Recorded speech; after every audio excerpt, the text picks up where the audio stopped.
Sebenarnya hampir semua filosof peripatetik itu berusaha menunjukkan pada umat Islam bahwa agama dan filsafat itu tidak bertentangan. Kalau di Al-Farabi, agama lebih dulu ada dibandingkan filsafat. Filsafat lebih dulu ada dibandingkan agama. Sekarang kita lihat kenapa. Agama tidak bertentangan dengan filsafat karena agama adalah bentuk analogis dari filsafat. Jadi dalam hidup ini, pertama-tama yang dibekalkan oleh Tuhan pada kita adalah akal. Agama belum. Cuma mungkin karena manusia itu agak males, pakai akalnya males-malesan, tidak mau mendayagunakan akalnya secara maksimal, mungkin Tuhan terus tidak telaten. Dikirimkanlah wahyu, diutuslah Rasul.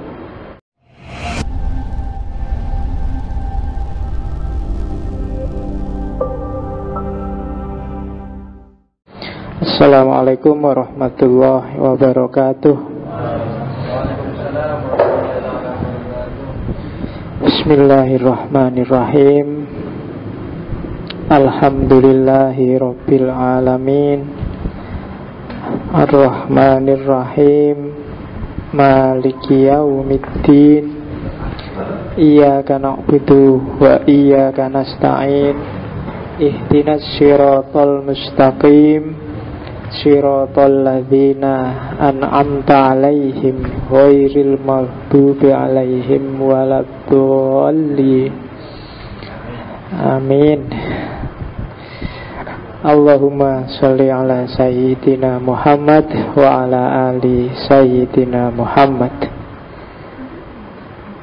Bismillah, kita lanjutkan ngaji filsafat kita.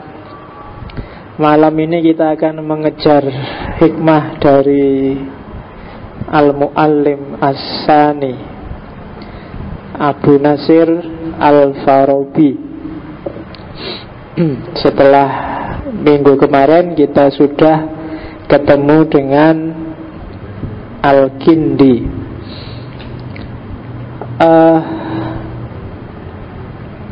Al-Farabi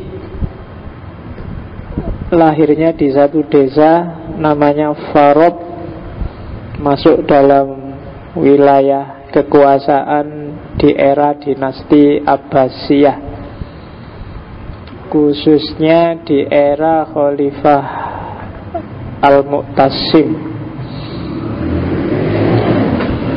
Kalau Al-Kindi minggu lalu sangat terkenal dengan jihad dan ijtihadnya untuk mempertemukan agama dan filsafat, Al-Farabi ini nanti dikenal, meskipun banyak pikiran-pikirannya kayak Al-Kindi kemarin, cuma yang paling terkenal dari Al-Kindi biasanya orang menyebut filsafat politiknya, meskipun metafisikanya juga luar biasa.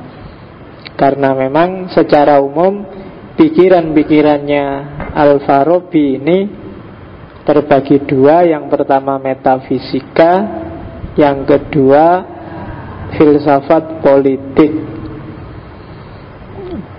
Kalau nanti teman-teman coba ditelusuri gimana filsafat politiknya Farabi, kemudian gimana filsafat sejarahnya Ibnu Khaldun, gimana filsafat sosialnya, dan nanti kalian akan ngerti bahwa ternyata jauh sebelum para filsuf barat seperti Marx dan kawan-kawan berteori tentang praksis dunia sosial politik, para filsuf muslim sudah banyak ngomong tentang itu. Termasuk misalnya Machiavelli nulis Sang Pangeran, Il Principle. Sebenarnya jauh sebelum itu ya mirip saja Al-Mawardi sudah nulis Al-Ahkam As-Sultaniyah. Bagi kalian yang jeli, coba jejerkan Al-Ahkam As-Sultaniyah dengan Machiavelli yang Il Principle, itu akan kelihatan bahwa podoai, isinya sama saja. Ada kemungkinan Machiavelli juga habis ngaji kitabnya Al-Mawardi. Coba nanti dicek ya, nanti ketika sesinya Farabi ini nyampe pada bagian Asyasa Al-Madaniyah, yang puncaknya adalah masyarakat sosialis, dan sebelum masyarakat sosialis adalah masyarakat komunis. Yang sudah ngerti Marx akan sadar, iya, persis kayak logikanya Marx. Jadi jauh sebelum Marx lahir sudah ada Al-Farabi. Dan banyak sebenarnya yang seperti itu. Oleh karena itu banyak yang bilang sebenarnya transmisi keilmuan itu nyata dari dunia Islam ke dunia Barat. Oke, kembali ke Farabi. Farabi ini penjelajah, pengembara, cuma pengembaraannya untuk nyari ilmu, bukan backpacker atau touring kayak kamu hari ini. Backpackermu hari ini kan cuma pengen lihat-lihat, pengen foto-foto, pengen wah ini foto di Merapi, ini foto di Sumbing, ini foto kan gitu kamu. Selfie-nya selfie dari gunung ke gunung, dari kota ke kota. Kalau Farabi enggak. Dia menjelajah hampir semua wilayah Timur Tengah, bahkan sampai ke Mesir, sampai ke India untuk mengejar ilmu pengetahuan. Beberapa karyanya sangat menginspirasi. Kalau ada yang mau, saya punya berapa ya bukunya Farabi itu? Saya punya 6 lah paling enggak. Boleh diminta e-booknya. Saya punya e-booknya 6, cuma bahasa Arab. Yo,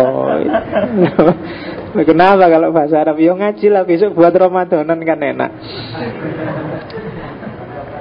Apa yang pertama saya punya yang ini, yang Ara'u Ahlul Madinah Al-Fadilah. Kemudian disempurnakan di karya selanjutnya Siyasah Madaniyah, yang populer juga tentang hierarki ilmu, yaitu Ihsa'ul Ulum 3. Yang keempat tentang bahasa, Kitabul Huruf. Ada lagi tentang filsafat kebahagiaan, Tahsilus Sa'adah. Sudah berapa? 5 ya. Satu lagi apa? Ingat saya 6. Yang pengen dikirimi lewat email boleh, karena wujudnya e-book. Yo, besok kalau Ramadan sekali-sekali ngajinya diganti lah. Jangan kita puasa terus. Ya, kamu kan selalu puasa, ayatnya mesti ajek. Ya ayyuhalladzina amanu kutiba alaikumusiyam. Iya, saya kalau di masjid itu kadang-kadang jenuh. Malam pertama sampai malam keberapa itu selalu ya ayyuhalladzina. Wis ngerti. Ya agak improve sedikit lah biar agak naik kelas Ramadannya. Ngajinya juga gitu, tidak jauh-jauh dari itu. Dan itu repetisi, ngulang-ngulang. Itu yang dikritik oleh Jabiri kan sebenarnya. Tradisi keilmuan Islam itu kenapa kok berat sekali lajunya? Karena sering repetitif. Yo iku sampai jenuh. Kenapa kalau Jumat itu kamu ngantuk? Gak ada ilmu baru yang dikasih khotibnya. Semua wawasan lama. Apalagi khotibnya nek maca ndelujur kaya maca. Dibaca itu kayak membaca anak SD latihan baca itu kan. Jadi kamu mesti ngantuk. Coba ada wawasan-wawasan baru. Misalnya ya yang agak khas, cuma ya jangan kelamaan. Karena khutbah Jumat paling enak itu khutbah Jumat yang paling cepat. Iya, itu paling menyenangkan itu. Zaman saya di Kerapek dulu, almarhum Mbah Yai Jenal itu kalau khutbah tidak pernah lebih dari 1 kalimat. Jadi kalau khutbah habis Arab agak panjang, Arabnya alhamdulillah dan seterusnya, terus cuma 1 kalimat dia. Umat Islam mohon jangan saling mencaci maki dengan sesama muslim. Titik, itu aja. Selesai terus. Barakallahu li wa lakum. Enak kan? Tapi 1 kalimat itu pasti kamu bawa pulang. Dan ingat tadi isi Jumatnya apa. Dibandingkan yang khutbah setengah jam nggak jelas. Ciri-ciri orang yang bertakwa adalah 1, 2, 3 sampai 12. Lali kamu mesti sampai rumah. Tapi kalau 1 kalimat atau 2 kalimat itu kan jamaahnya mesti ingat kan. Tadi apa ceramahnya? Oh, kita tidak boleh saling caci maki. Gampang. Nah, kamu bisa mentradisikan itu. Mungkin kalau kenapa kok lama? Mungkin pertimbangannya kok takut kalau cuma 1 kalimat nanti sangunya kurang dari takmirnya. Oke, jadi Al-Farabi adalah penjelajah. Aslinya dari Farab, cuma dia belajar ilmu-ilmunya sebagian besar di Damaskus, di abad. Paling lama dia tinggal di Kazakhstan. Kalau hari ini Kazakhstan pecahannya Rusia zaman dulu. Pertama-tama dia sangat ahli di bidang matematika dan musik. Jangan salah, teori terapi musik itu, manusia di bumi pertama yang berteori tentang itu adalah Al-Kindi dan Al-Farabi. Al-Farabi ini ahli filsafat, ahli astronomi, ahli logika, ahli aritmatika, ahli macam-macam, termasuk yang sangat populer adalah ahli musik. Saat dia tinggal di Damaskus, di satu wilayah yang gubernurnya adalah Saifuddaulah Al-Hamadani, satu ketika ada pertunjukan musik, dia lihat. Dan dia ngerti bahwa keliru cara mainnya, notasinya salah, anunya salah. Terus dia saat ada cerita begitu, terus dia berdiri, Saifuddaulah, coba kasih ke saya alat musik itu. Terus dimainkan. Dan di satu momen itu dia bisa mengaduk emosi pembacanya. Diawali dari nangis-nangis karena dengar musik itu, terus ketawa-ketawa, dan yang terakhir tidur semuanya dengan musiknya. Itu ahlinya Farabi. Dia nulis juga satu kitab khusus tentang musik. Dulu saya punya, cuma entah di mana ada yang pinjam dan gak balik. Karena memang buku itu hati-hati, kalau buku itu dipinjam, hanya orang bodoh yang pinjam buku kok dikembalikan. Jadi biasanya mesti hilang. Oke ya, jadi dia ahli di bidang musik, ahli di bidang filsafat, ahli di bidang metafisika, ahli di bidang matematika. Seperti saya bilang minggu lalu, hampir semua filosof peripatetik itu multi bidang. Dia punya multi keahlian, multi talenta.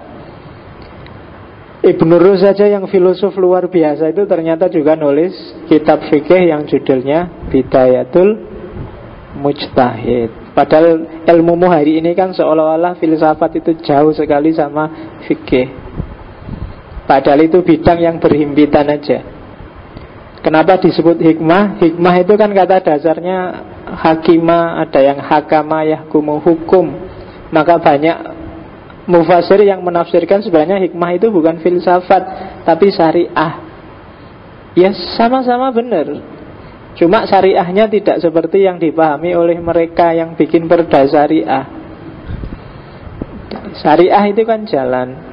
Dasarnya syariah adalah kebenaran. Yang kebenaran itu sumbernya adalah ayat-ayat Allah. Dan ayat-ayat Allah itu ada yang qauliyah, ada yang kauniyah.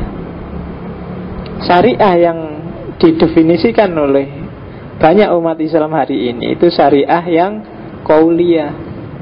Padahal Allah juga menurunkan separuh lagi wahyu dalam bentuk kauniyah, yang itu Nabi disuruh baca sebagai wahyu pertama, Iqra. Itu yang jarang orang mikir sampai ke sana. Jadi kamu nggak perlu marah ada yang bilang hikmah itu kan syariah. Loh iya syariah, cuma bukan syariah seperti definisi sempit yang selama ini dipahami orang. Oke, kenapa selain filsafat Al-Farabi lebih menonjol di bidang politik? Karena pikiran-pikirannya di dunia politik itu lahir di waktu yang tepat, ketika dinasti Abbasiyah diambang kehancurannya. Jadi dinasti Abbasiyah itu kan sekitar 9 abad, sekitar 5 abad. Hanya 1 abad pertama yang sangat menonjol dan sangat jaya, dengan 9 orang khalifahnya yang paling awal. Saya tidak tahu teman-teman apa apa enggak.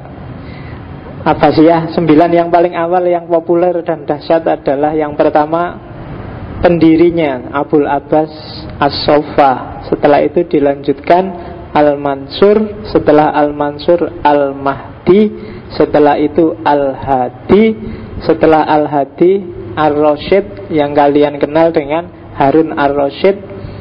Terus anaknya Harun Ar-Rasyid Al-Amin, setelah Al-Amin Al-Ma'mun, setelah Al-Ma'mun Al-Mu'tasim, setelah Al-Mu'tasim Al-Wasik.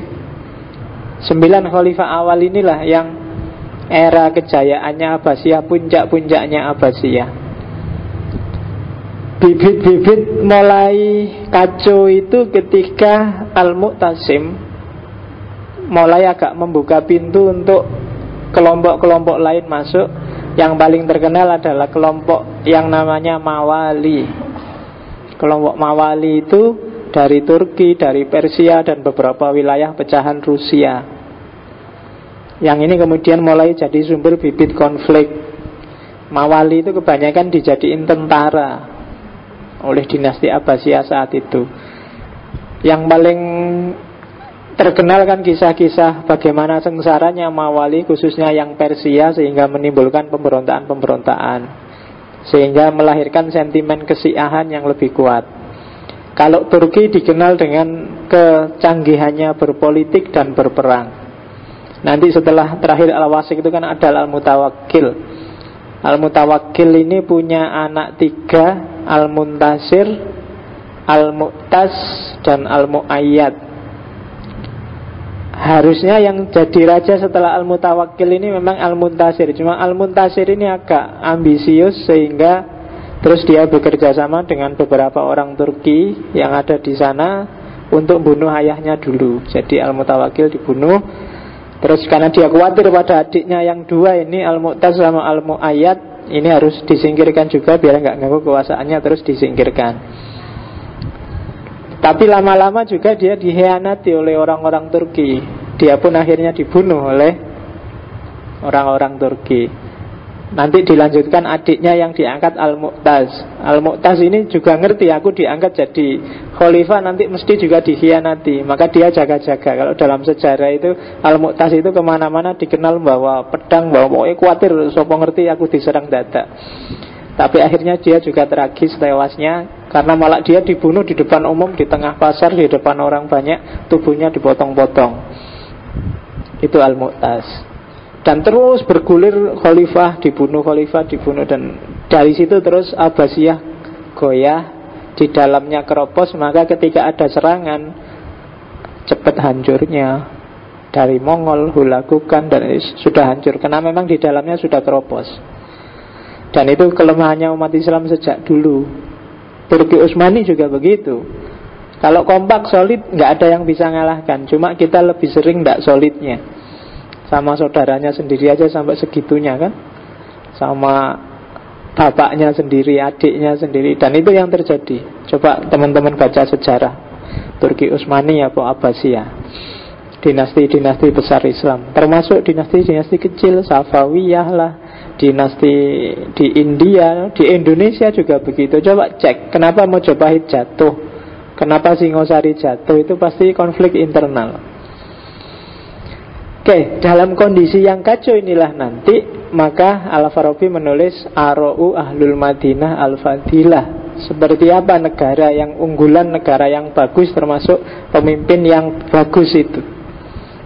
Oke, maka sekarang kita lihat. Kita awali dulu, nanti politiknya yang terakhir aja. Kita awali dari metafisikanya, termasuk semangat pertamanya. Itu wajahnya. Kayak uang ya, karena memang wajahnya Al-Farabi dijadiin mata uang di Kazakhstan. Namanya tenge. Tenge itu dulunya sebenarnya ketika masih jadi Rusia masih rubel. Tapi terus ganti tenge ketika jadi Kazakhstan, dan bahkan hampir di semua uangnya ada gambarnya Al-Farabi, karena Al-Farabi tinggal lama di sana. Yang patung itu patungnya Al-Farabi juga di salah satu museum di sana, termasuk perangko yang di atas itu. Atau materai, kalau materai yang di bawah itu bukan Kazakhstan tapi di Iran, itu juga gambarnya Al-Farabi.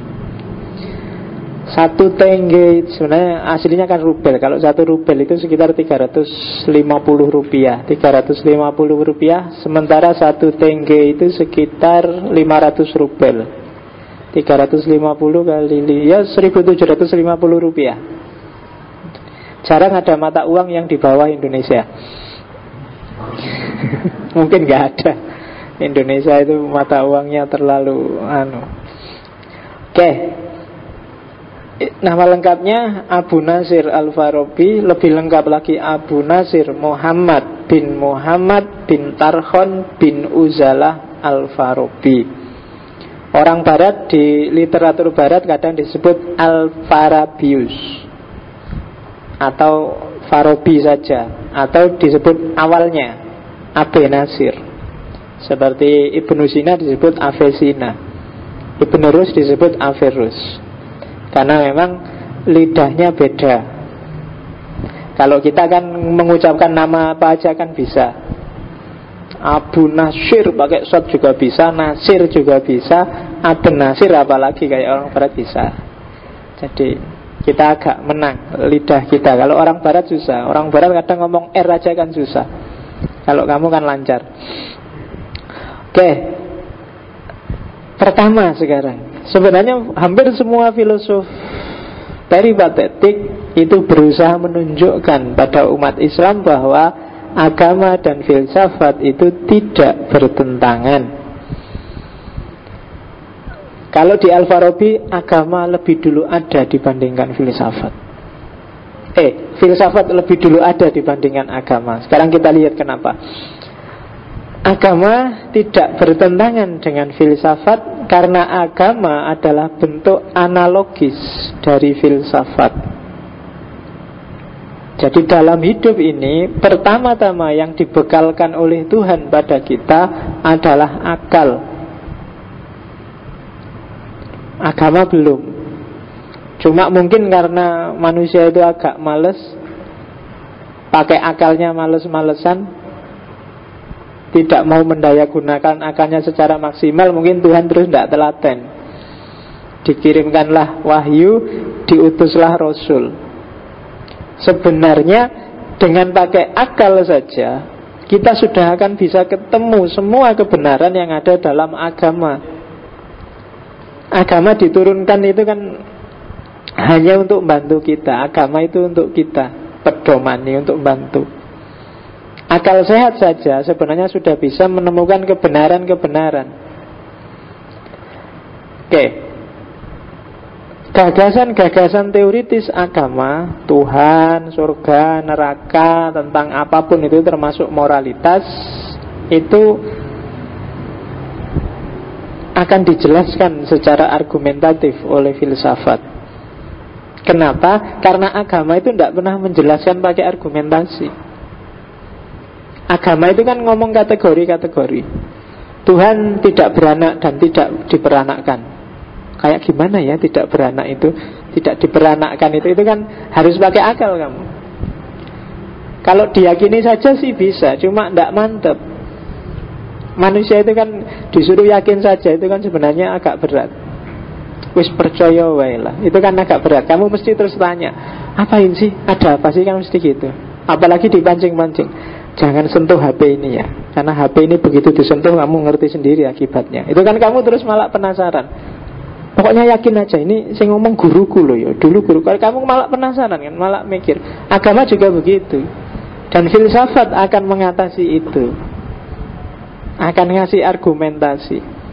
Bahkan agama, amal-amalnya, sholat, zakat, puasa, itu kan kamu sering-sering, lu apa bisa Pak pakai akal ketemu sholat, apa bisa pakai akal ketemu zakat kalau nggak pakai teks.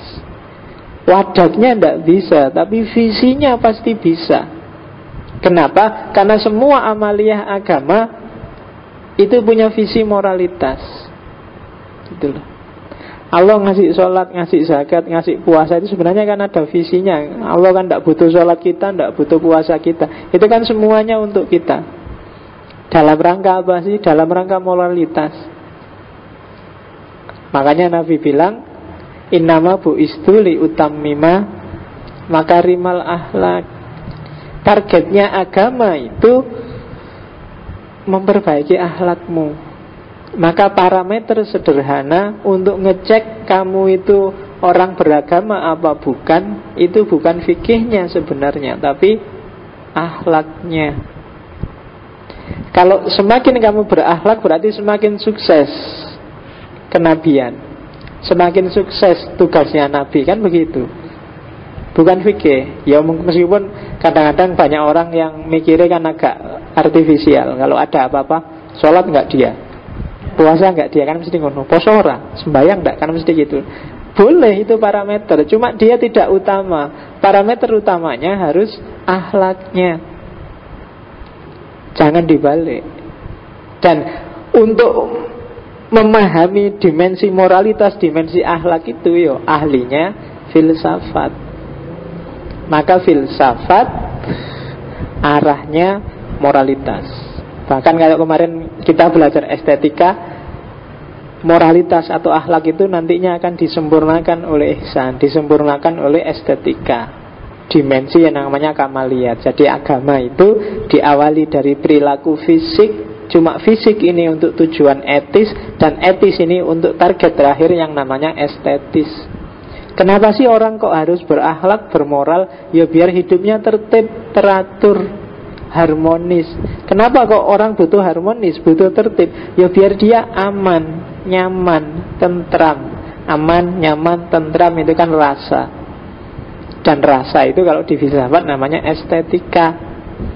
Maka puncaknya agama itu ada pada estetika. Fisik saja sholat sah dan rukunnya boleh, tapi ketika kehilangan estetika yang namanya khusyuk, maka tidak ada nilainya. Sah sholatmu tapi kan nggak ada nilainya. Itu kan kayak kamu salaman sama orang tapi salamannya formalitas. Salaman tapi kamu sambil melengos. Salaman, ya itu kan yang diajak salaman juga males. Kayak kamu sholat tapi formalitas. Sholat nggak ada khusyuknya, itu kan kamu ngadep tapi pikiranmu ada di mana. Kayak kamu salaman tapi kamu melengos gini kan. Jadi Gusti Allah juga males lihat kamu kayak gitu. Jadi ada sisi moralitasnya itu kan estetik namanya. Kamu disuruh khusyuk. Makanya estetika bedanya di barat sama di Islam. Kalau di Islam estetika ihsan itu bukan tersier, bukan dunia ketiga, dunia yang tidak penting, tapi dia dunia kamaliyat. Kamaliyat itu penyempurna. Kalau ada estetika, agama kita akan jadi sempurna. Sholat itu formalnya ya cuma nutup aurat, tapi coba ndak pakai estetika. Tutup auratmu ndak indah atau ndak pas. Kamu nutup aurat bisa kok, nggak harus kain, bisa pakai daun, bisa pakai kertas. Tapi kan ndak estetis, dan ketika ndak estetis nggak sempurna. Coba kamu sholat pakai kertas, tutupnya mesti kamu bingung kan. Mau rukuk juga hati-hati, kegiatan suwek mesti.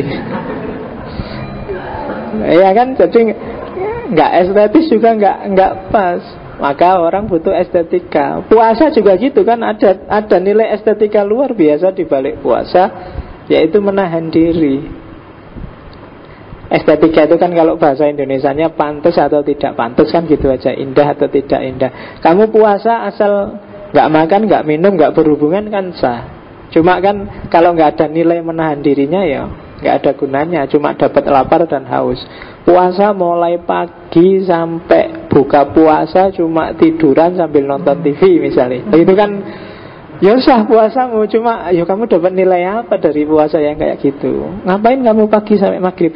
Pak di rumah nonton serial Korea Pak misalnya. Itu nggak ada gunanya puasamu, nggak ada sisi menahan dirinya, nggak ada pendidikan dirinya. Jadi puncaknya agama itu ada pada estetika, tapi di tengahnya ada etika, di awalnya ada fisika. Fisika itu urusan fisik, sholat, syarat dan rukunnya itu kan fisik.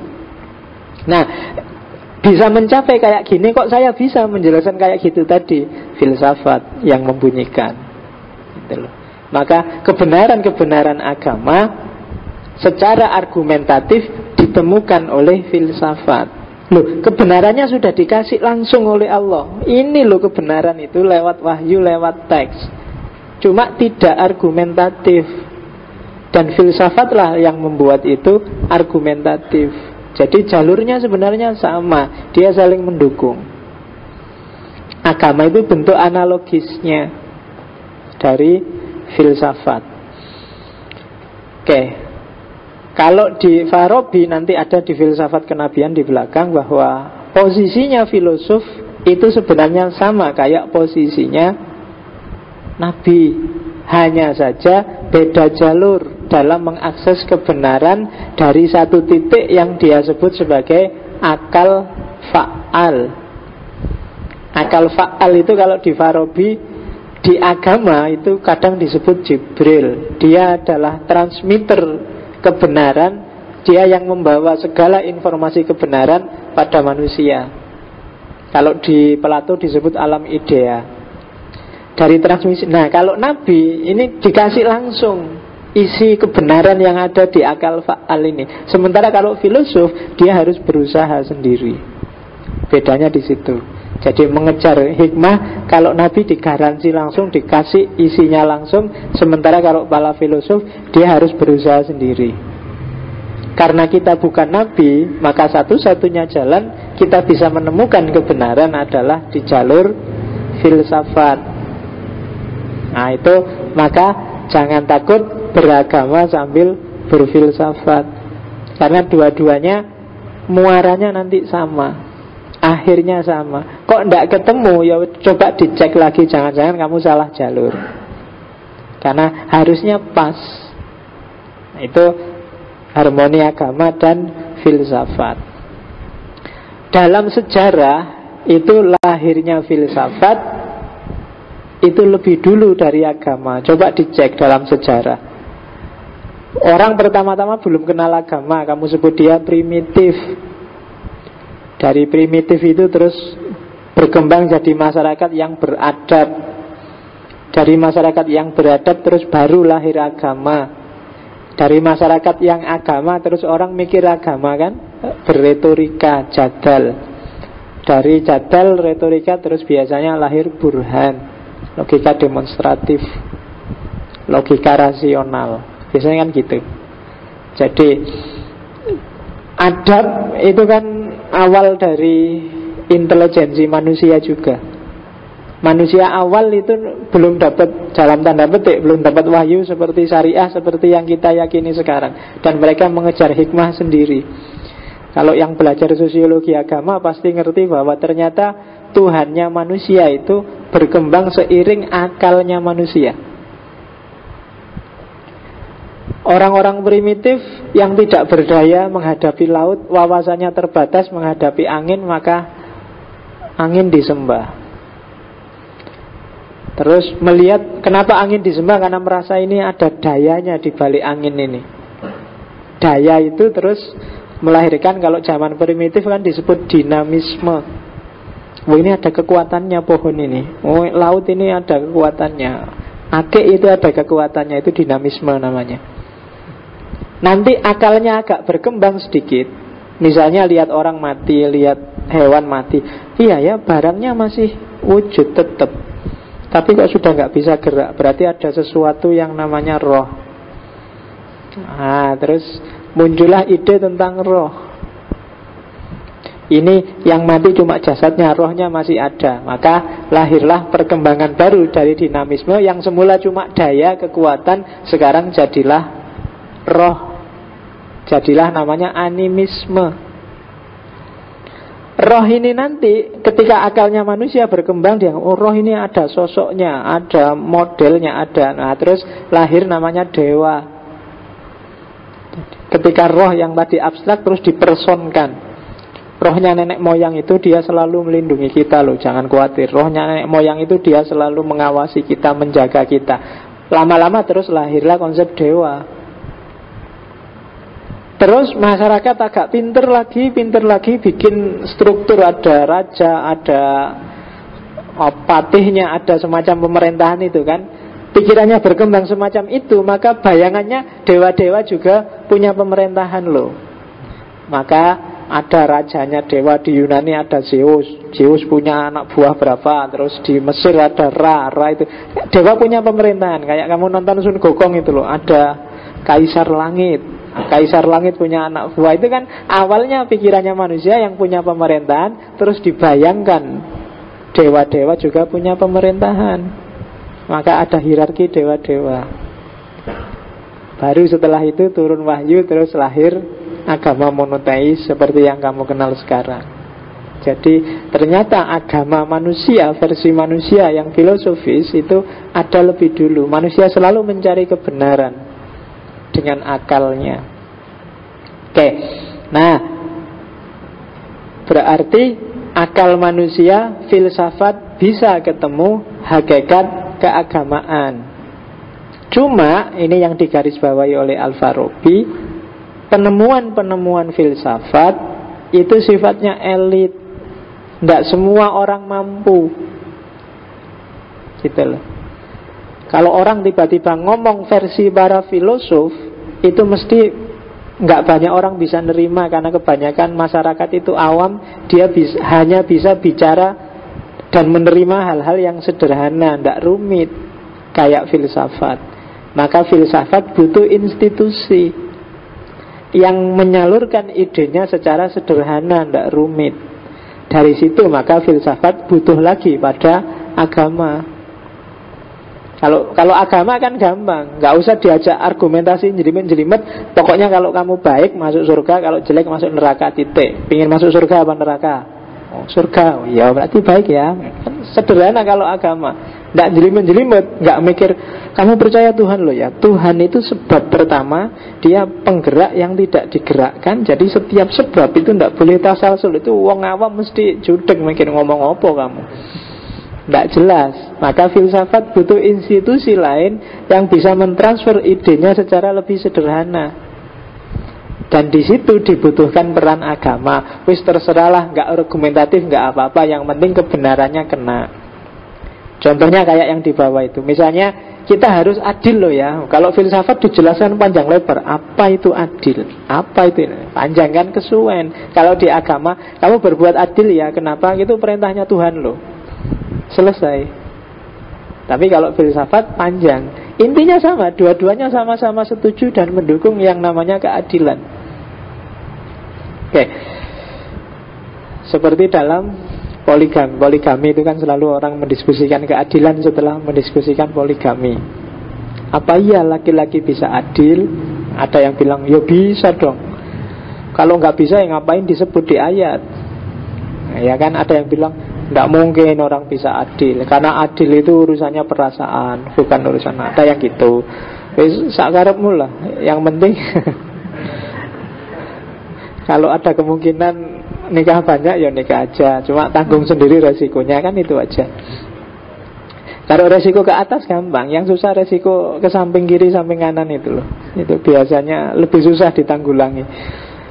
Oke, itu harmoni filsafat dan agama. Kebenaran apapun yang ada dalam agama bisa kamu kejar sendirian lewat filsafat.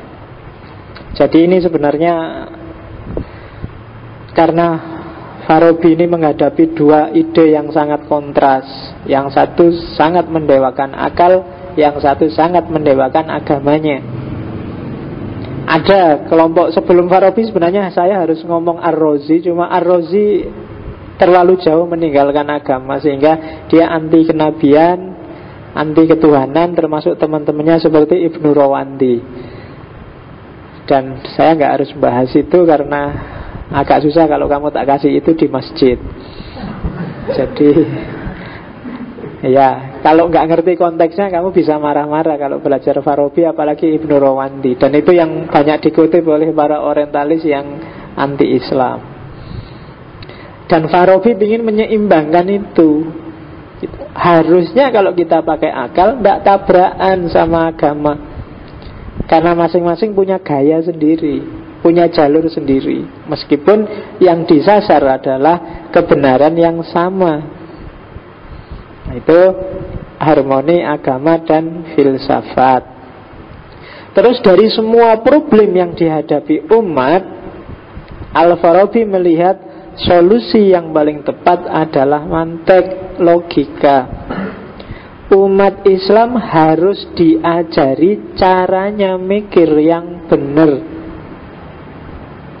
Kenapa banyak konflik di dunia Islam sejak zaman Farabi, bahkan sampai hari ini? Karena banyak yang tidak bisa mikir secara benar. Kalau yang bayani dan irfani banyak, wali-wali banyak, ahli fikih, ahli tafsir banyak. Cuma jarang yang pinter berpikir secara logis demonstratif. Sama-sama rasional itu biasanya jarang konflik. Yang sangat mudah konflik adalah ketika orang berpikir bayan. Jadi alasannya Farabi, argumentasi yang pakai logika itu konklusinya adalah kebenaran yang tidak butuh pihak yang lain. Kalau bayan itu kan berpikir dengan dasar teks, itu benar salahnya kan tergantung pihak lain, yaitu teks. Kalau irfan apalagi, kebenarannya irfan itu kan cross checknya kadang sama mursyid, sama wali, sama pengalaman batin. Nah, satu-satunya yang tidak butuh pihak lain itu logika. Jadi mikir kesimpulannya benar, itu sudah kamu nggak butuh orang lain sudah.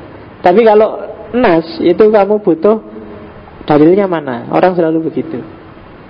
Irfan juga begitu, tasawuf juga begitu. Biasanya terus kamu ikut aliran siapa, gurumu siapa kok kamu berani kayak gitu. Di dalam irfan biasanya gitu. Makanya sufi itu kan nggak boleh kalau nggak ada gurunya kan.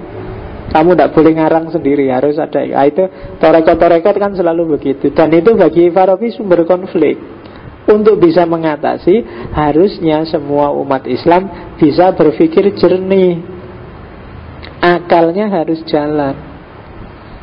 Kalau kamu lihat tiap hari sekelilingmu kan banyak perilaku-perilaku yang kontradiksi dengan kebenaran, dengan akal sehat. Betul. Apa bisa sih kamu menjayakan Islam, memenangkan Islam dengan perilaku-perilaku yang tidak Islami? Kan banyak sekarang gitu. Itu kan kontradiksi namanya. Kalau akal sehatnya jalan, harusnya nggak begitu. Apa bisa sih kamu meneguhkan keyakinanmu dengan mencaci maki orang lain? Harusnya nggak bisa. Sekarang kan banyak kan orang ribut menyalah-nyalahkan kelompok lain, golongan yang lain.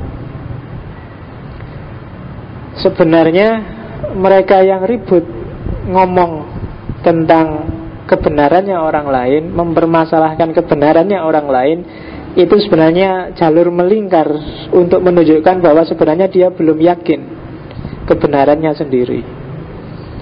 Kenapa? Karena kalau orang sudah yakin, pengetahuannya sudah mantap, itu biasanya diem. Ya, aku wis ngerti kok. Terserah yang lain mau apa, menurutku sudah benar ini. Tapi kalau kamu masih ribut dengan kebenarannya orang lain, itu sebenarnya kamu ingin membuktikan bahwa aku itu yang benar, kamu yang salah.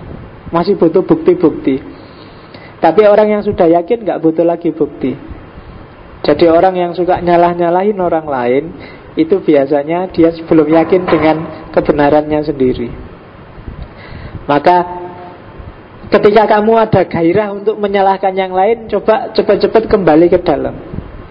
Aku benar gak sih kok sudah berani mau menyalah-nyalahkan yang lain? Karena itu biasanya kamu sendiri belum yakin dengan kebenaranmu. Maka kamu butuh bukti bahwa orang lain salah. Kenapa kamu tidak berani nyari bukti bahwa kamu yang benar? Karena mungkin kamu agak ragu dengan kebenaranmu sendiri. Maka dibandingkan capek-capek mencari kebenaranmu, terus kamu lebih cepat nyari kesalahan. Karena nyari kesalahan itu gampang dibandingkan membuktikan kebenaran. Kalau nggak percaya, coba kamu jajal sendiri kebenaranmu. Dibandingkan misalnya kamu apa wis, lembagamu apa hari ini? NU, Muhammadiyah, PMII, HMI, PDI, Gerindra apa? Dibandingkan nyari apa sih bagusnya PDI, misalnya kamu PDI agak susah, lebih enak apa sih jeleknya Gerindra, kan gitu.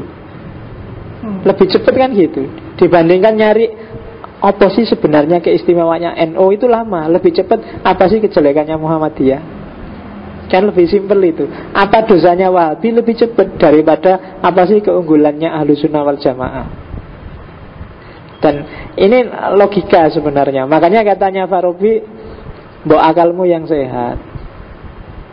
Apalagi yang masih muda, akalnya sering tidak nyambung.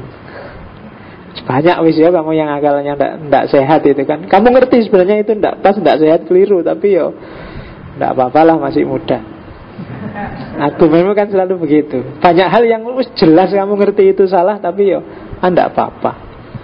Nah, itu berarti akalmu tidak jadi raja. Kalau di Farabi, akal itu jantungnya, rohmu. Kalau jantungnya sudah nggak sehat, seluruh tubuhmu akan nggak sehat. Maka akalmu harus sehat, harus jernih kalau mikir logika. Sangat saya sarankan kamu belajar logika yang agak dalam. Karena ada teorinya, tidak bisa Pak mikir diem aja. Sejak kecil orang tidak perlu sekolah juga sudah bisa mikir Pak. Oh, iya, tapi dalam banyak hal tidak bisa. Itu yang bikin kamu hari ini gampang ditipu orang. Kalau lihat TV gampang ikut karena akalmu tidak kritis. Kalau orang yang ngerti logika, lihat TV itu akan ketawa-ketawa tiap hari karena tidak nyambung. Banyak logika-logika tidak koheren. Apalagi kalau lihat film, wah kamu mesti sering lucu kan, logikanya nggak masuk sama sekali. Apa wis contohnya kan banyak, apalagi film-film silat, film-film itu kan orang masuk akal belas. Dan kamu percaya film hantu-hantuan, film tiba-tiba orang bisa jadi ular, tiba-tiba kan kayak Indosiar itu kan. Nah, itu kan kamu seneng nonton itu, padahal kamu dibohongi. Termasuk acara hantu-hantuan misalnya, itu kan nggak masuk sama sekali di akal sehat, tapi kamu seneng. Nah, itu tipikalnya orang Indonesia. Jadi logikanya seneng. Kalau nggak percaya, kan ada tesis bahwa orang Indonesia itu sebenarnya cara berpikirnya masih mistik, tahayul. Sangat gampang dipengaruhi oleh hal-hal yang tahayul itu. Tak kasih contoh. Di pojoknya masjid itu ada seorang laki-laki yang sejak tadi dia ngadep ke sini. Ya sejak tadi kalau kita ndagel-ndagel dia ikut senyum-senyum. Tiap saya ngaji dia ada di sana. Ayo, saya ingin ngecek kira-kira nanti malam kamu di situ sendirian berani nggak? Nah kan dia ikut ketawa. Oke. Ada perubahan apa di jiwamu? Ya kan? Jangan keras-keras nanti dia ngerti. Nah, kamu ikut kan? Iya, karena itulah jiwa kita hari ini. Cuma jangan gitu loh ya, nanti dia. Oke, kita lanjutin aja. Jangan dibahas, nanti nggak enak. Ya, oke. Terus pokoknya coba dibaca sendiri dirimu ketika saya ngomong kayak gini. Kira-kira ada yang dipengaruhi enggak? Dan itu yang dipakai oleh TV. Kamu mentelengi itu, perhatikan suara berikut. Aduh, memangnya suara di mana-mana. Kok waktu itu aja kamu perhatikan suara. Coba waktu kayak gini, banyak suara dan kamu cuek aja kan? Enggak kamu cermati, tapi begitu lihat TV dunia lain ada suara glodak gitu aja kamu, mesti ada apa-apanya itu. Alah. Dan itulah kita orang Indonesia, khas, unik. Oke. Terus bagi Farabi tasawuf, sufi, irfan, laduni itu penting. Tapi laduni itu bukan kayak seperti yang kita bayangkan. Kamu nggak perlu belajar terus pinter. Laduni itu pengetahuan intuitif yang muncul secara tiba-tiba kalau kamu sudah berusaha. Tidak bisa kamu nongkrong aja ketemu pengetahuan. Gitu. Selama ini kan kamu mendefinisikan laduni itu kan gitu kan. Tenang aja, kalau Allah berkehendak tiba-tiba aku pinter terus dapat A semua. Tidak bisa. Jadi laduniah itu penyerta.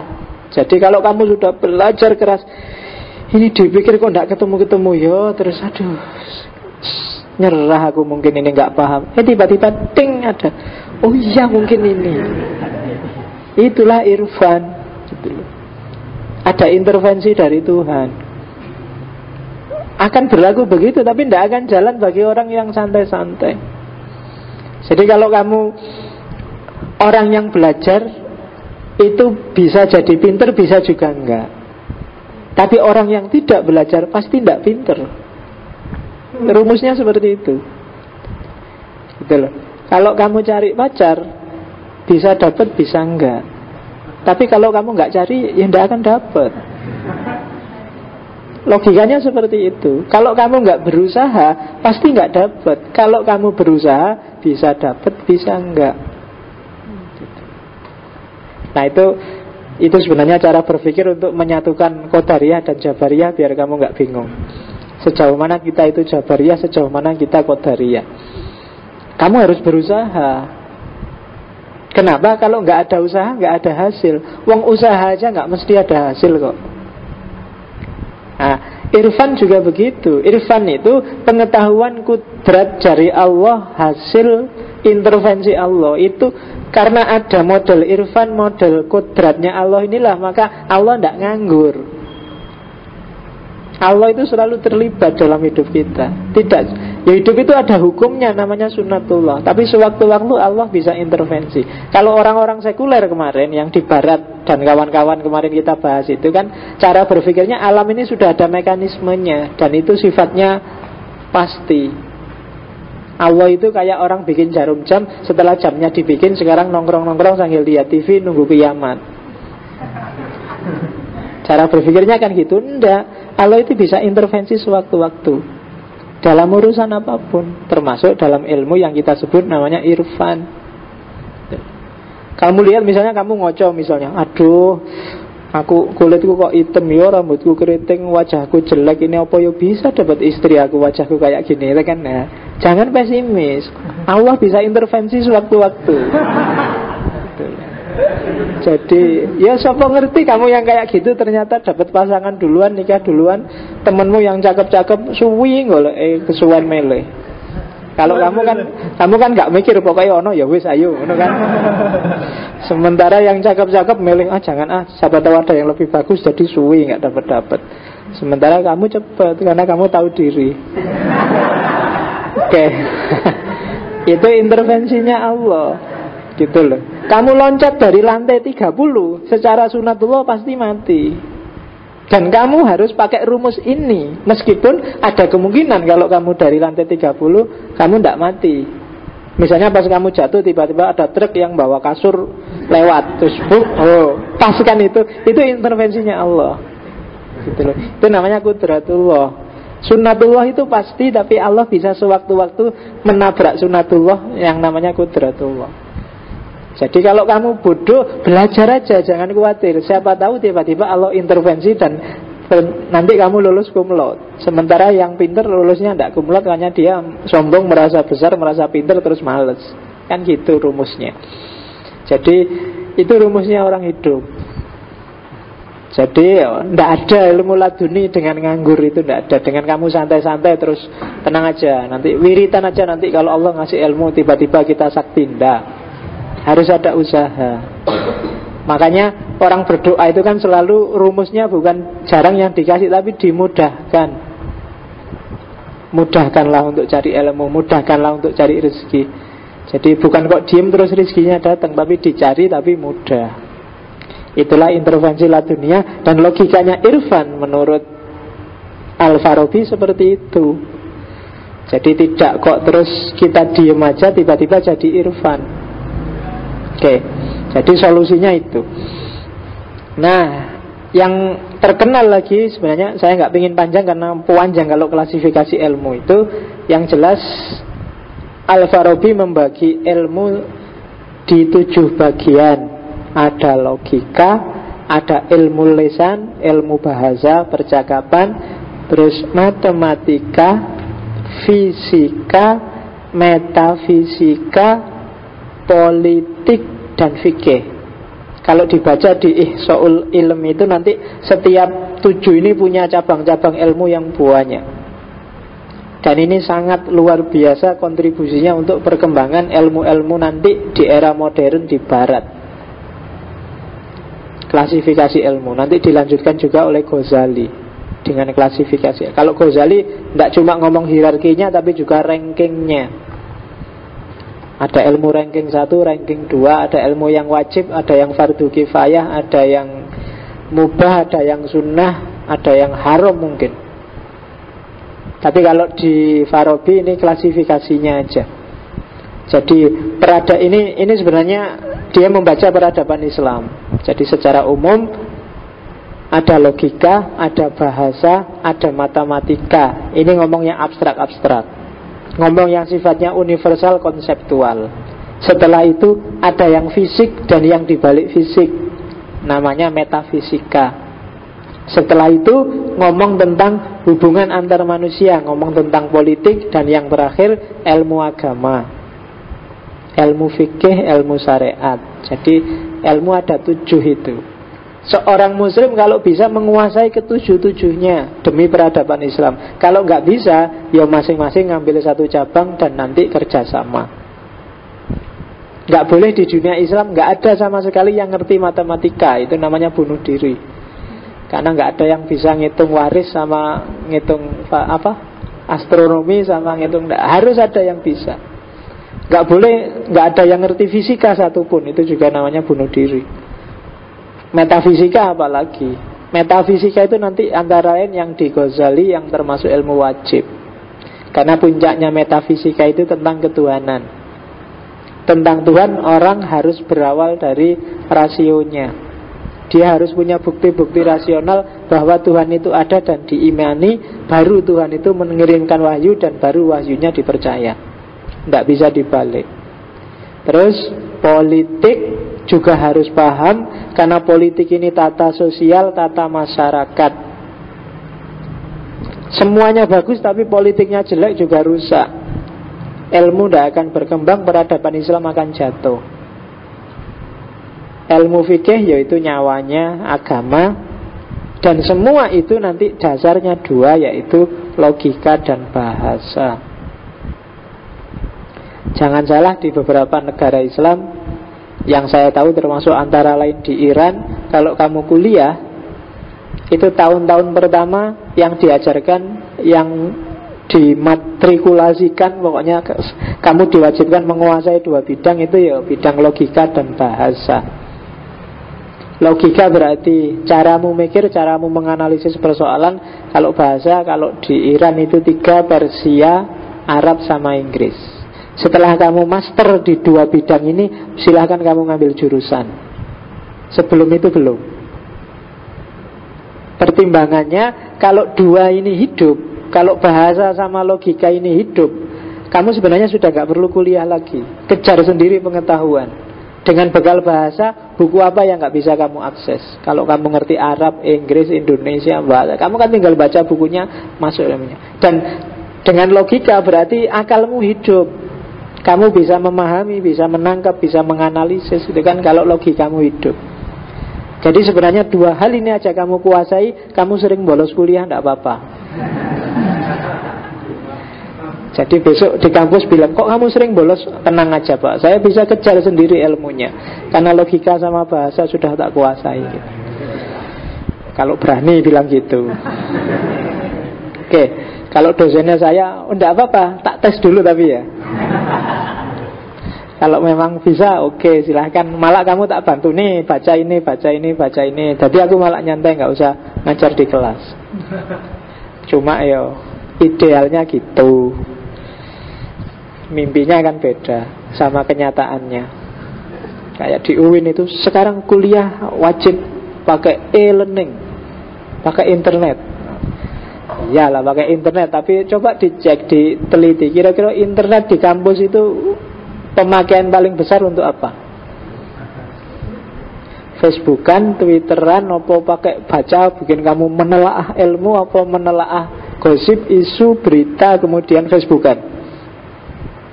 Silakan kamu teliti itu. Saya nggak membayangkan kapan ya bisa e-learning beneran.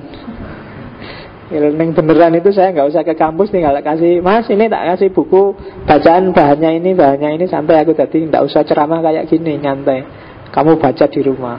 Atau kuliahnya model telekonferensi, jadi aku ngadep laptop, kamu di rumah semua ngadep laptop. Wah kita, ayo dibaca, ini bahannya sudah dibaca, ada kesulitan, terus kita chattingan sambil diskusi itu. Seru ya kalau kayak gitu. Jadi oke ya, dilihat kamu sedang di mana ini? Pak, saya sedang di kamar mandi nih Pak. Sebentar Pak. Gak apa-apa, tapi kan nyantai, enak kan, kamu gak perlu capek-capek ke kampus. Kalau bisa kayak gitu. Jadi kita nggak usah capek-capek nyari ruangan, nyari sudah lewat. Kan hari ini nggak ada kan mahasiswa yang nggak pegang HP atau nggak pegang laptop, semuanya kan pegang. Jadi tinggal kita koordinasi aja saat kelas, terus yuk besok jam 7 ya, bisanya kita semua standby di depan itu. Terus tak jelasin dikit-dikit lewat laptop, lewat itu, terus tak kirim yang bahan tertulisnya, kamu tinggal baca. Gimana, paham? Saya enggak paham yang ini, Pak. Oh, itu maksudnya gini. Seru kan kayak gitu. Tapi syaratnya sama-sama aktif. Cuma susahnya kebanyakan kita itu kan males. Jadi disuruh baca juga males. Ditunjukkan bukunya juga wis ngenteni dosennya ceramah wae. Mesti selalu begitu. Kadang-kadang dosennya capek-capek motokopikan juga. Ya kamu ikut motokopi, cuma kamu taruh buat besok kalau ujian dihafalkan. Tidak pernah kamu baca, kamu telaah, kamu kejar informasi. Sebenarnya bukan sistemnya yang harus digarap dulu untuk pendidikan Indonesia bisa maju, tapi mentalnya.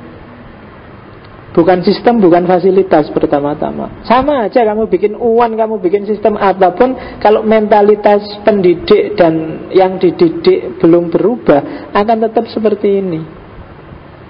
Dikasih UAN yang serumit itu, yang ngawasi dosen se-Indonesia, toh ya masih dicari celah-celah untuk curang, masih dan gak jaminan. Sudah berapa tahun kita bikin UAN, coba dilihat ada kenaikan signifikan nggak ranking pendidikannya Indonesia? Podo wae sama dulu. Tuh. Bahkan sama negara kecil-kecil tetangga kita itu kita tiap hari diketawain. Karena mereka kecil, kita besar. Itu sama orang kurus ngetawain orang gemuk. Dulu kita mengekspor guru-guru, sekarang kita mengekspor TKW, buruh-buruh. Meskipun ada yang cara melihatnya berbeda. Berarti Malaysia itu sedang degradasi selera. Dulu seleranya guru-guru, orang pinter-pinter. Sekarang seleranya babu-babu. Jadi bukan kita yang turun, sebenarnya mereka turun. Seleranya ganti. Dulu padahal nyari yang mutu-mutu kan, guru, profesor. Sekarang mereka malah nyari yang babu-babu, nyari yang buruh-buruh. Oke. Nah, yang terkenal lagi dari Farabi adalah ada kitabnya namanya Tahsilus Sa'adah, kebahagiaan. Di antara teorinya yang bagi saya menarik adalah bahwa kebahagiaan itu hanya akan ditemukan keutuhannya dalam pengetahuan. Kenapa? Karena bahagia itu kan berarti kamu, ketika kamu bahagia itu berarti kamu kan puas sudah. Tidak kepingin apa lagi yang lain, enggak. Sudah puas Pak saya, sudah bahagia, sudah tuntas, sudah yang tak inginkan memang itu. Bahagia berarti kamu enggak pingin ngelirik lagi yang lain. Cirinya kan itu. Nah, maka kebahagiaan itu parameternya berarti bukan kekayaan, bukan materi, tapi pengetahuan. Kenapa? Karena tergantung pada kepuasan. Dan kepuasan itu kan berarti jiwamu yang menerima. Dan jiwa bisa menerima itu biasanya parameternya adalah pengetahuan. Ketika pengetahuanmu sudah benar, sudah pas, itu biasanya lebih lebih membawa pada bahagia. Ya contoh paling elementer, misalnya tiba-tiba kamu nemu uang di pinggir jalan, dompet isinya uang 5 juta misalnya. Itu kan harusnya kamu bahagia luar biasa. Tapi karena kamu nggak tahu ini miliknya siapa, dari siapa, itu kan kamu pengetahuannya nol. Meskipun dapat 5 juta, tapi kamu juga masih mikir-mikir. Senengnya masih belum pol. Seneng sudah tuntas itu kalau kamu dapat pengetahuan. Oh, ini dompetnya takmir masjid, yang takmirnya ini sudah bilang tadi di masjid bahwa barang siapa nemu uang saya diambil aja, itu sedekah. Alhamdulillah sudah ketemu sekarang. Jadi pengetahuan membawa pada kebahagiaan. Apapun itu, coba urusan apapun, pacarmu misalnya.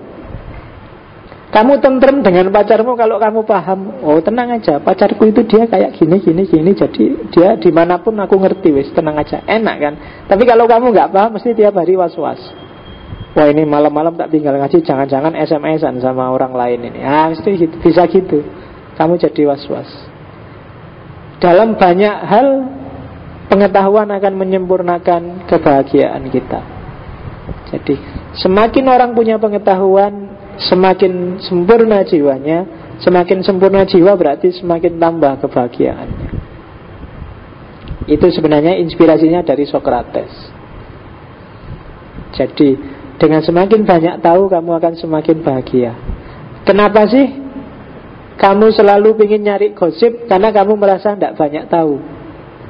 Maka acara-acara infotainment kan terus jadi menarik. Itu sebenarnya khas yang diserang adalah rasa ingin tahunya manusia. Karena manusia punya satu karakter dasar, namanya curiosity, ingin tahu. Sehingga kepuasannya terletak pada tahu. Kalau sudah tahu ya sudah dan kamu puas. Tapi kalau belum tahu, kamu mesti ngejar-ngejar terus. Rasa penasaran, itu namanya curiosity. Dan itu fitrahnya manusia. Kamu lihat pacarmu boncengan sama temennya yang cewek, itu boncengan, itu pacaran bener apa cuma diboncengan ya? Dan kamu penasaran tiap hari ngejar berita itu, sampai kamu dapat tahu enggak, itu cuma digoncengkan karena kebetulan pulang kuliah nggak ada yang antar, diantar. Enggak ada apa-apa kok. Oh gitu toh, selesai. Tapi sebelum kamu tahu kan kamu terus ngejar-ngejar.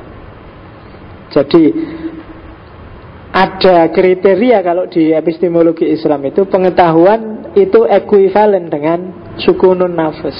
Jadi ciri orang sudah tahu apa belum adalah bahagia atau sukunun nafas, jiwanya tenang dengan apa yang dimiliki, baik materi ataupun non materi. Orang yang agresif, orang yang ambisius, orang yang selalu kelihatan kemerungsung mengejar, itu kan tidak sukunun nafas. Kenapa? Ada banyak hal yang pingin dia tahu dan belum tuntas biasanya. Jadi semakin pintar orang itu biasa. Kenapa sih orang pintar selalu dianalogikan semakin tinggi ilmunya dia akan semakin menunduk? Karena dia semakin tenang. Dia sudah tidak butuh lirik-lirik yang lain.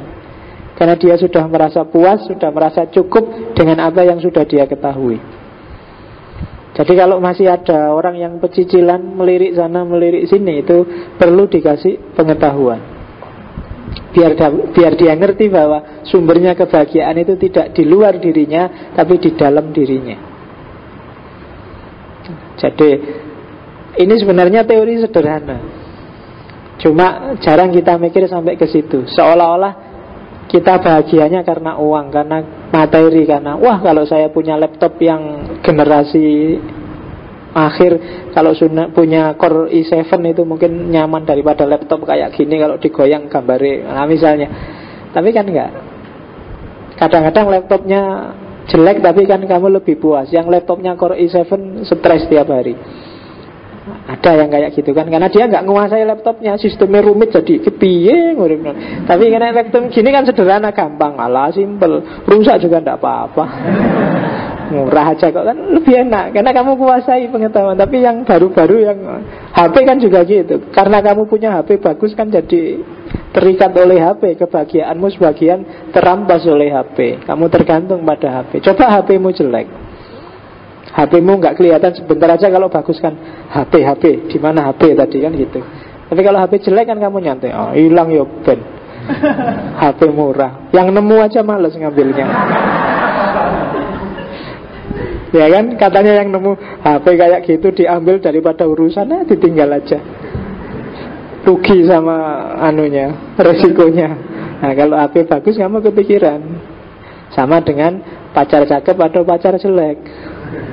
Kalau pacar jelek kan ada dimanapun kamu nggak khawatir, tenang aja, nggak ada yang mau pasti, aman. Tapi coba pacar cakep, kamu makan hati tiap hari nggak bisa gemuk kamu.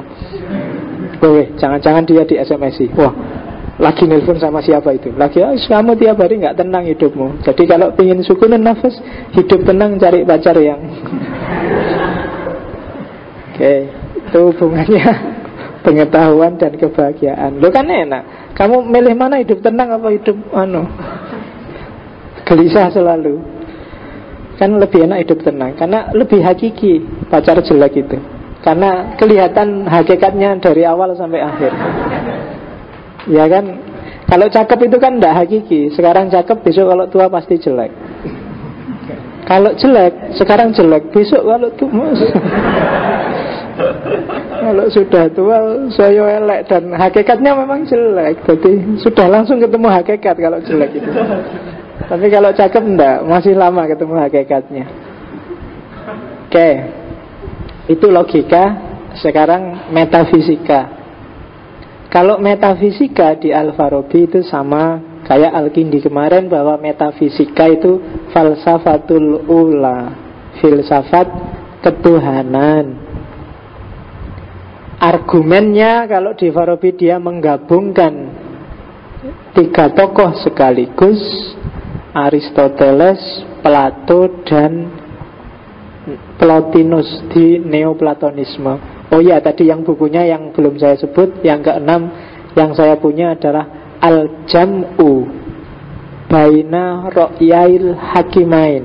Jadi sintesis antara dua pemikiran dua orang filosof. Karena Al-Farabi ini dikenal menyatukan pikirannya Aristoteles dan Plato. Dan dia sangat ahli di bidang Aristoteles. Dia banyak menerjemahkan bukunya Aristoteles, sehingga dia digelari yang tadi saya sebut Al-Mu'allim As-Sani, guru kedua. Guru pertamanya adalah Aristoteles. Jadi Aristoteles guru pertama, Al-Farabi guru kedua.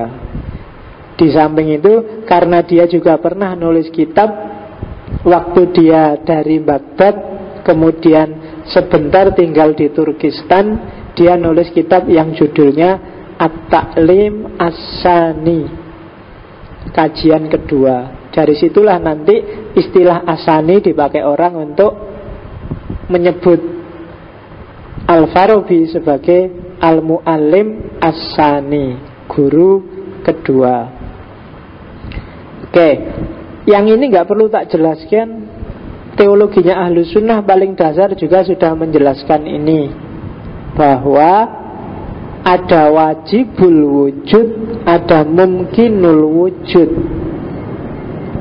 Tuhan itu wajibul wujud, dan semua makhluknya itu mumkinul wujud. Wajib wujud itu dia yang pasti ada, yang ketidakadanya nggak mungkin bisa dibayangkan. Karena tidak adanya berarti tidak adanya seluruh realitas ini. Padahal sudah kelihatan kita itu ada, bangku ini ada, laptop ini ada, pohon itu ada, masjid ini ada. Karena realitasnya sudah ada, pasti Tuhan juga pasti ada. Karena dia wajibul wujud. Dia tidak tergantung siapapun, bahkan dia digantungi apapun. Itu wajibul wujud. Kebalikannya kita, kalau kita mumkinul wujud, kita itu hanya mungkin. Ada kita tergantung pada adanya Tuhan. Kalau Tuhan nggak ada, kita pasti juga nggak ada. Ada kita kan ada kontingen, ada yang sementara kok. Hari ini kita ada, besok bisa nggak ada. Ada kita, apalagi di dunia ini kan singkat. Sekarang umurmu mungkin sekitar 20, 25, sekitar itulah ya. Hidup sekitar 25 tahun. Kita menghuni dunia paling panjang 100 tahun lah. Manusia hari ini harapan hidupnya sekitar 60-70 itulah. Kalau ada yang di atas 70 itu bonus. Ya, tapi kebanyakan sekitar itu 60 tahun dibandingkan umurnya bumi yang selama itu, yang sampai jutaan tahun, puluhan juta, ratusan juta. Itu pun gak ada sekukunya alam semesta yang itu miliaran tahun. Jadi kita itu sebenarnya satu titik yang sangat kecil di tengah alam semesta. Gak ada apa-apanya wujud kita itu. Kita tergantung sangat banyak hal.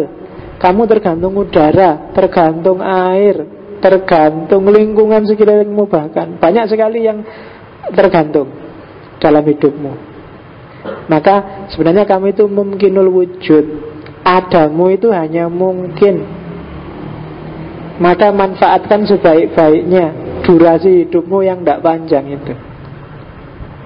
Jadi jangan sampai terlena sedikit pun. Jangan disia-siakan. Hanya 60 loh ya. Jadi hiduplah yang strategis. Hidup yang strategis itu kamu atur benar.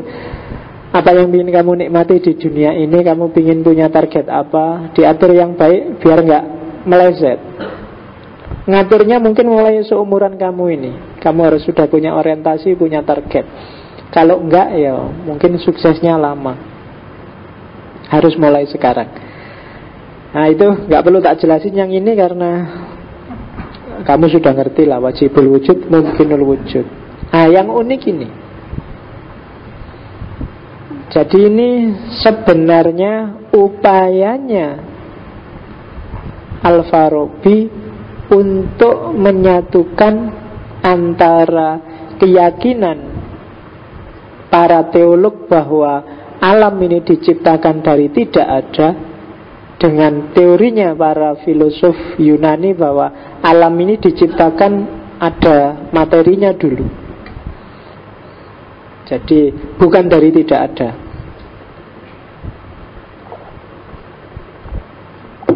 Nah, Al-Farabi kemudian nyari teori yang bisa menyatukan. Karena ada kesulitan juga kalau membayangkan pakai akal loh ya.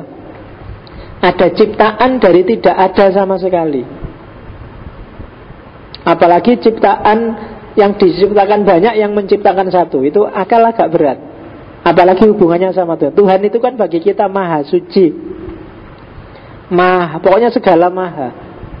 Segala maha yang puncak ini agak susah kalau dibayangkan menciptakan segala hal, mulai yang baik-baik sampai yang jelek-jelek.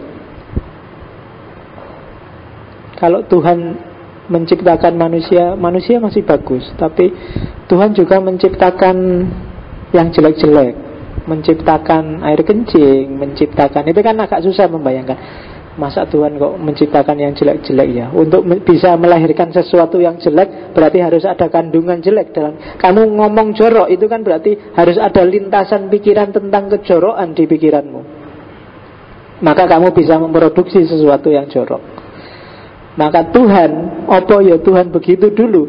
Tuhan mikir tentang yang jelek, maka lahirlah ciptaan yang jelek. Dan susah, masuk Tuhan mikir yang jelek. Masuk Tuhan memikirkan itu yang jelek itu, yang kamu buang tiap pagi itu, terus terciptalah barang itu kan? Enggak lah, mungkin enggak begitu caranya. Penciptaan enggak kok semuanya kun fayakun satu-satu, enggak. Nah, maka dia terus pakai Plotinus. Jadi penciptaan itu tidak dari satu langsung jadi banyak, tapi modelnya hierarkis. Dari Tuhan melimpah apa? Jadi bukan menciptakan dari tidak ada jadi apa, tapi ada yang melimpah. Melimpah itu jangan dibayangkan air terus luber loh ya. Kalau aku lihat misalnya apa wis LCD ini, tadi dari luar masuk sini terus lihat LCD. Oh, LCD-nya sudah nyala. Ini kan otomatis saja keluar dari diriku setelah melihat LCD. Ini pikiran, ini kan semacam melimpah. Tidak tak sengaja mikir LCD, tapi tiba-tiba muncul ide tentang LCD setelah aku lihat LCD. Itu namanya melimpah.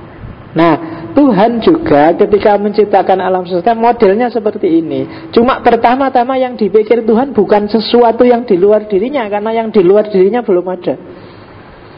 Tuhan mikir tentang dirinya, muncullah pikiran tentang dirinya, melimpah sesuatu yang keluar dari Tuhan. Bentuknya ide, bukan barang, limpahan itu. Dan disitulah lahir ciptaan pertama, belum manusia, kalau di emanasi. Jadi ini modelnya kayak Plotinus, kayak matahari dengan cahayanya. Matahari itu kan menciptakan cahaya, tapi cahayanya matahari itu tidak dibikin oleh matahari, tapi limpahan dari matahari. Mataharinya sendiri diam, tidak ngapa-ngapain, tapi limpahan dari dirinya matahari itu lahirlah cahaya-cahaya. Itu teorinya Plotinus. Alam semesta pun diciptakan seperti itu. Jadi melimpah dari dirinya Tuhan, lahirlah alam semesta yang nanti modelnya gradasi. Setelah itu, yang tadi limpahan pertama melahirkan juga limpahan kedua, limpahan ketiga terus. Limpahan pertama tadi kan sekarang sudah ada dua. Yang tadi Tuhan gak ada apa-apa, yang dipikir dirinya sendiri, lahir limpahan pertama.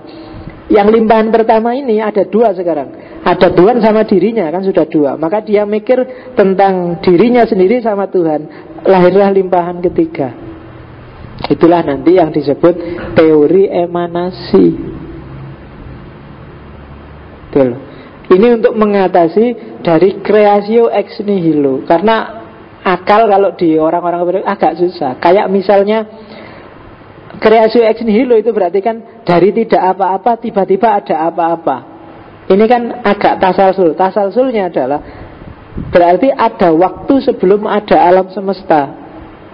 Dari tidak ada menjadi ada. Ini kan semacam ada rangkaian waktu. Padahal yang namanya waktu itu kan sebenarnya geraknya alam semesta. Waktu itu tidak ada sebelum alam semesta ada. Jadi ini yang kerumitan-kerumitan ini yang terus bagi Farabi yang lebih pas itu memang emanasi. Oke ya. Oke, rasionalisasinya kayak gimana sih emanasi itu? Yang pertama, untuk menjelaskan bagaimana yang banyak bisa muncul dari yang satu. Yang banyak termasuk yang jelek, yang hitam, yang gelap, yang putih, itu kan semua katanya dari Tuhan. Tapi darinya itu tidak kok dari satu terus cabang banyak, tapi dari satu lahir lagi, lahir lagi, lahir lagi gitu. Dan itu sebenarnya kalau pakai bahasa lain di Al-Kindi itu sebab yang pertama. Karena dia sebab, jadi sebab. Cuma Al-Kindi masih bertahan creatio ex nihilo, menciptakan kayak tukang sulap dari tidak ada jadi ada. Kalau di para filosof agak berat mengakui itu. Kalau pinjem Aristoteles nanti, kalau di Farabi ada bahannya alam semesta itu. Dan bahannya kotim, bahannya apa? Potensi. Itu kan berat kamu mikirnya kan. Kalau bikin teh, itu bahannya air, teh, gula, jadilah teh. Kalau alam bahannya apa? Kalau di Farabi, potensi untuk menjadi alam. Potensi itu kan semacam cuma daya aja. Dan itu bahan. Makanya potensi ini kalau di beberapa buku kadang diterjemahkan energi. Maksudnya bukan energi, potensi. Potensi itu kan semacam kemungkinan. Bahannya ya kemungkinan itu yang melahirkan alam semesta. Karena para filosof agak berat membayangkan ada alam diciptakan, ada sesuatu muncul tanpa bahan. Harusnya muncul kan dari Allah. Cuma dari Allah itu kan pecahannya Allah. Maka lahirlah emanasi tadi. Jadi luberannya Allah, bukan dari nggak ada jadi ada, tapi dia luberan dari zatnya Allah. Nah itu emanasi. Makanya Allah bilangnya kun. Kamu menerjemahkan kun itu apa? Jadilah. Di banyak tafsir juga jadilah, bukan adalah. Jadilah itu ada airnya, ada tehnya, ada gulanya. Kun, jadilah teh. Jadi, tapi ada bahannya. Itu loh. Itu maunya para filosof. Oke, emanasi bagi saya titik sampai di sini. Karena setelah itu, ketika Al-Farabi ingin menjelaskan detailnya emanasi, bagi saya sudah mulai ngaco. Itu titik. Jadi belajar filsafat kadang-kadang kamu harus ngerti titiknya. Karena kadang-kadang akal seperti Al-Kindi kemarin, di titik tertentu akal tidak berdaya. Ini yang tak kasih tanda merah berarti perlu kamu pertimbangkan lagi. Karena di sini dia sudah mulai ngaco. Jadi emanasi dari wujud pertama sampai wujud ke-10, terkecuali yang wujud ke-10 loh ya. Tapi wujud-wujud yang dia karang di awal itu, bahwa limpahan pertama itu yang disebut al-asmaul awal. Terus melimpah lagi, limpahan ketiga itu yang disebut bintang-bintang. Limpahan keempat planet Saturnus, limpahan kelima itu bagi saya sudah mulai ngaco. Nanti kita lihat ngaconya di mana. Karena memang di titik tertentu dia dipaksa harus menjelaskan bagaimana emanasinya Tuhan sampai berakhir di dunia. Dan limpahan terakhir, limpahan ke-10, itu yang disebut akal fa'al tadi. Yang dari situ lahir bumi seisinya, termasuk manusia, termasuk roh-roh. Oke ya, tak kasih tanda merah. Nanti kalau kamu ngopi, ya boleh kamu baca untuk pengetahuan, tapi tidak harus kamu perdalam. Karena bagi saya di sisi ini mulai akal nggak berdaya dan Farabi agak ijtihad, agak ngarang, termasuk rasionalitasnya. Coba dicek, ada beberapa yang kenapa tak simpulkan ngarang. Misalnya, kenapa kok akalnya dibatasi 10, kok nggak 15, kok nggak 20? Nah itu karena Al-Farabi menyesuaikan dengan jumlah planet, jumlah bintang ditambah bulan. Nah terus lahirlah terus 10 jumlahnya. Itu kan gadok-gadok. Oke. Terus kenapa jumlah bintangnya 9, jumlah planetnya 9? Kalau di Al-Farabi karena dia ikut Aristoteles. Kalau di Aristoteles ada cuma 7, tapi oleh Farabi ditambah 2, yaitu benda langit yang jauh sama benda langit yang dekat. Terus jadilah 10. Terus jumlah akal ada 10 karena yang 9 untuk ngurusi benda-benda langit yang lain, sedangkan yang 10 itu yang ngurusi bumi. Terus jadilah 10. Itu kan kelihatan dari sini. Makanya di titik ini bagi saya titiknya emanasi ada di sini. Logikanya bagi saya masih nyambung. Cuma setelah itu gimana model pelimpahannya, gimana model kunnya tadi, wallahu a'lam bishawab. Nggak harus dipaksa.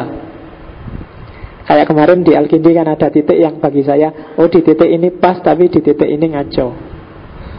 Ya sama sebenarnya di semua filosof. Kalau kemarin kamu belajar Marx, belajar Nietzsche, belajar Sartre, kan kamu bisa merasakan, oh di titik ini dia benar, tapi di titik ini mulai ngaco.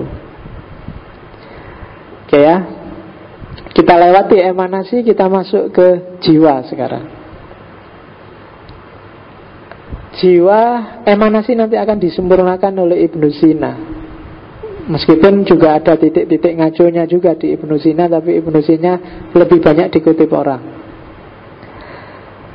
Jiwa, ya kalau jiwa di Al-Farabi sumbernya adalah akal ke-10, yang tadi disebut akal fa'al. Akal inilah referensi kita ke dunia transenden, dunianya Allah. Oke, di mana sih sintesisnya Farabi sintesisnya Farabi terhadap Aristoteles dan Plato tentang jiwa misalnya? Kalau di Plato, jiwa adalah substansinya rohani. Jadi esensnya rohani. Kalau di Aristoteles, jiwa adalah formnya jasmani. Nah, dua hal yang berbeda. Karena Plato ideologinya agak idealistik, sementara Aristoteles itu kan realistik, realisme. Form sama substansi. Bedanya kan di sini. Substansi itu kayak gini loh. Gelas ini substansinya adalah kaca. Bahannya adalah kaca, itu substansi. Maka kalau di Plato, jiwa adalah bahannya rohani, intinya rohani. Ini kan intinya kaca. Kalau di Aristoteles bukan. Jiwa itu formnya kaca ini.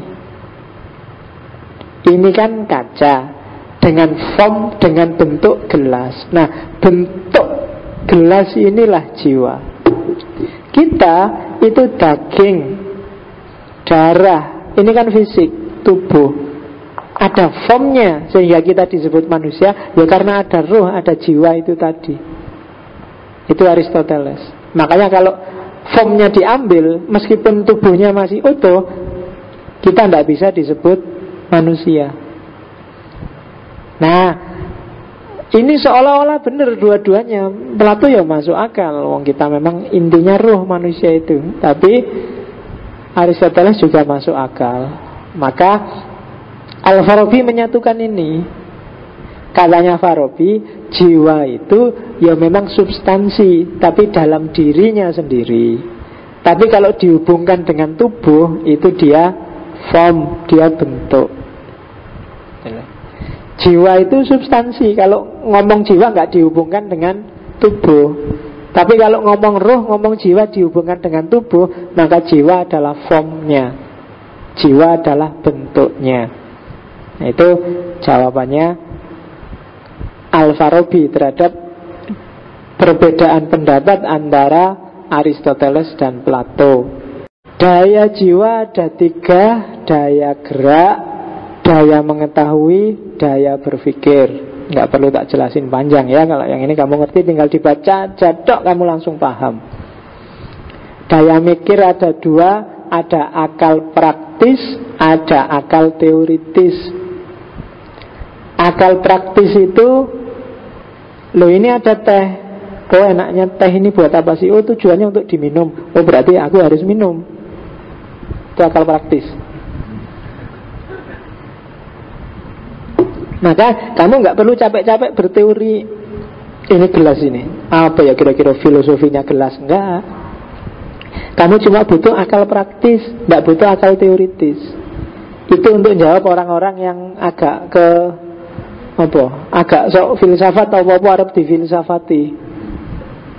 Apa filosofinya laptop? Enggak. Laptop itu kamu nggak perlu akal filosofis, nggak perlu akal teoritis. Kamu cuma butuh akal praktis. Akal praktis itu apa gunanya laptop? Sederhana. Zaman saya mahasiswa, Aif kan sering-sering gitu. Anak-anak filsafat itu, ayo filosofi menanak nasi apa? Wow, filosofi ya, kemantepan. Yang bagian-bagian itu tidak butuh akal teoritis, itu akal praktis. Nah, baru yang kedua ada akal teoritis. Dibagi 3 juga. Yang pertama akal potensial atau akal fisik. Akal potensi. Kenapa disebut potensi? Karena dia hanya potensi, dia akan aktual kalau dibantu oleh panca indera. Misalnya, aku lihat teh ini. Teh ini sudah disuguhkan sejak tadi jam 8. Sekarang setengah 10. Mesti wis adem.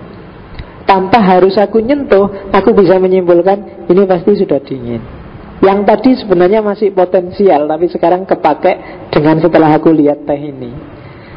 Aku punya potensi untuk menyimpulkan teh ini dingin dengan permis-permis bahwa ini dari itu kan permis-permisnya permis-permis fisik semua.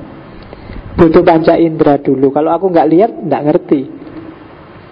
Jadi dibantu oleh panca indera maka akal bisa gerak. Ada juga akal aktual. Nah, akal yang tanpa harus panca indera kamu bisa menyimpulkan. Tanpa harus lihat langsung, akalmu sudah bisa menangkap. Misalnya setiap benda pasti ada dalam ruang. Itu kan tanpa panca indera kamu. Akal-akal yang universal, cara berpikir umum, itu kan namanya akal aktual. Dia selalu bisa kerja menyimpulkan tanpa harus dibantu apapun. Setengah pasti lebih kecil daripada 1. Oh itu kamu nggak perlu harus pakai. Enggak, itu sudah prinsip dasar akal. Itu namanya akal aktual. Ada lagi yang ketiga, akal mustafat. Akal mustafat itu akal yang dikasih, akal yang diperoleh. Ini akal yang bisa komunikasi dengan akal fa'al tadi. Ilmunya yang sejenis laduniyah tadi. Jadi akal yang terbuka menangkap informasi dari atas. Itu namanya akal mustafat. Nah, jadi daya gerak, daya mengetahui, daya berpikir, ada akal praktis, ada akal teoritis. Akal teoritis ada akal potensial, akal aktual, dan akal mustafat. Filsafat kenabian sebenarnya ini yang original dari Al-Farabi, yang tadi bahwa Nabi adalah sosok yang punya keistimewaan dari sisi kejiwaan. Istimewanya apa? Karena Nabi bisa berhubungan langsung dengan akal fa'al dalam kondisi apapun. Jadi anugerah paling besar yang diterima Nabi itu ya anugerah bisa komunikasi langsung dengan akal fa'al. Sementara kalau para filosof untuk komunikasi dengan akal fa'al itu dia perlu susah payah dulu. Kalau Nabi langsung dikasih. Ya secara personifikasi, kalau di Farabi agama biasanya menyebut akal fa'al itu Jibril. Dia kan yang membawa semua informasi yang dibutuhkan oleh Nabi. Itu filsafat kenabian. Oke, sekarang puncaknya Farabi adalah filsafat politiknya.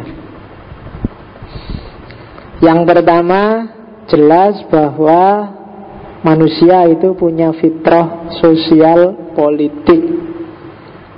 Ini sudah di semua sosiolog pasti menerima asumsi ini.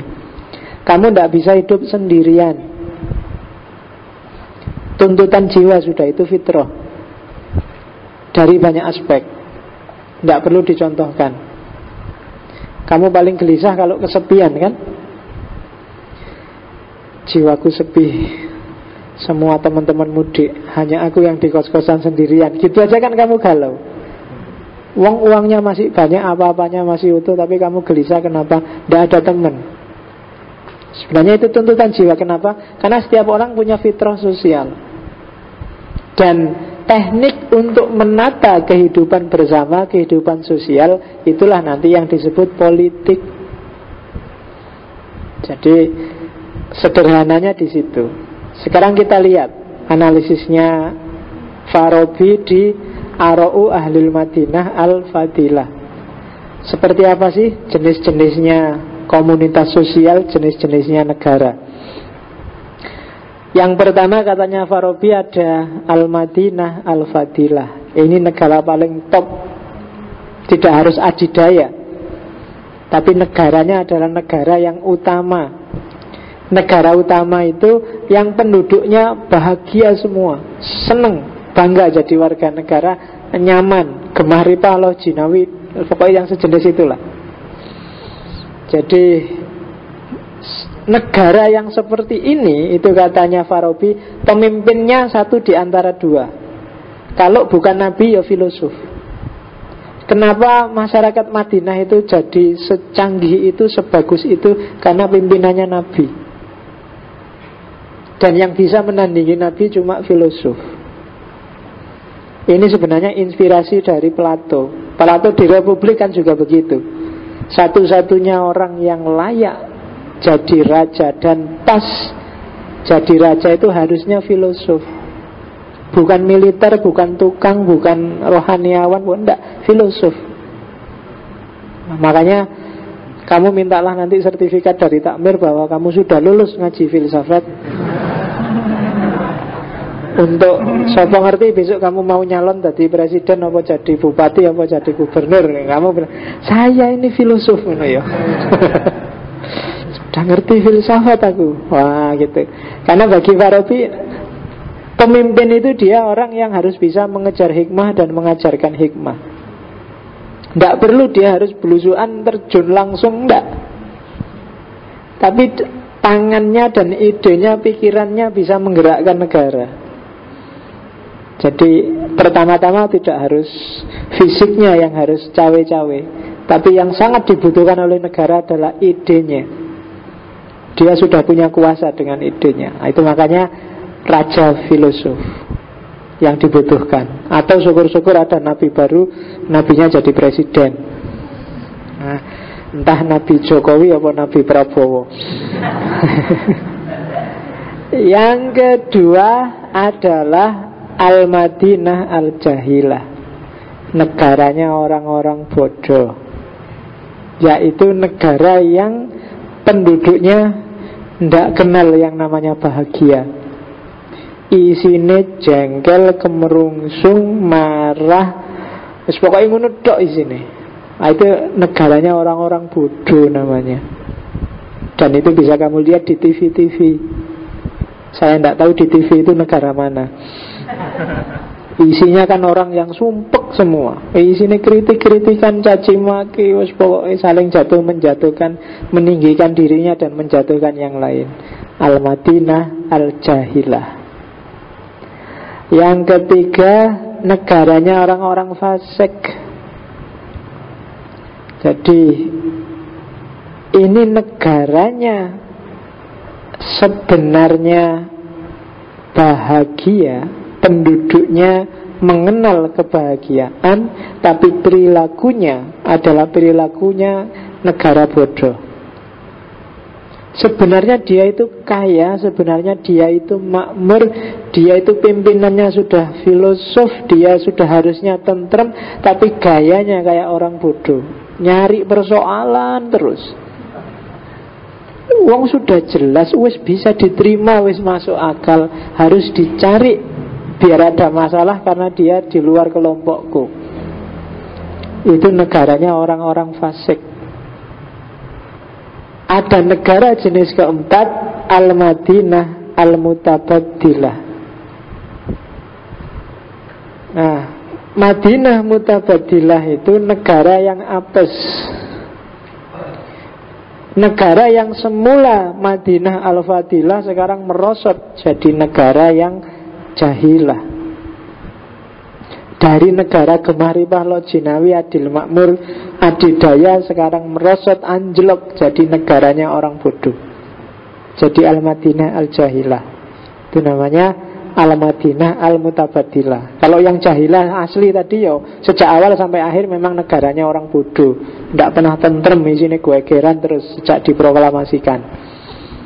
Itu Al-Madinah Al-Mutabadilah. Yang terakhir ini yang agak religius, Al-Madinah Ad-Dollah, negara yang sesat.